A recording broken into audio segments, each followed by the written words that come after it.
राज्याचे मुख्यमंत्री देवेंद्र फडणवीस आज सातारा दौऱ्यावर आले असून नुकतेच साताऱ्यातील सैनिक स्कूल ग्राउंडवरील हेलिपॅडवर त्यांचे आगमन झाले। प्रधानमंत्री आवास योजना ग्रामीण लाभार्थी मेळाव्यासाठी मुख्यमंत्री साताऱ्यात आले असून यावेळी ते हजारो लाभार्थ्यांना मार्गदर्शन करणार आहेत।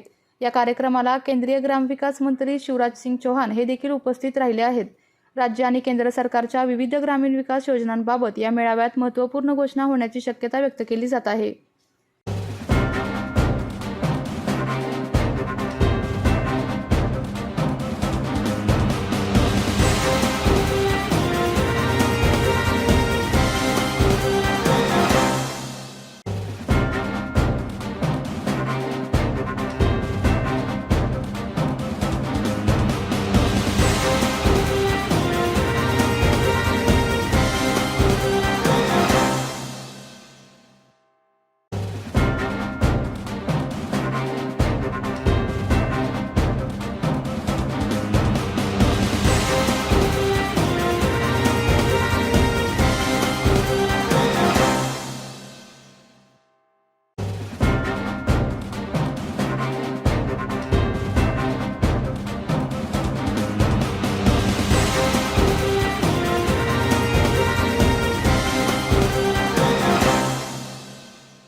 आपल्या तालुक्यातील जिल्ह्यातील बातम्या सर्वप्रथम पाहण्यासाठी आजच सातारा न्यूजला YouTube चॅनलवर सबस्क्राइब करा, लाईक करा, शेअर करा आणि बेल आयकॉन प्रेस करायला विसरू नका।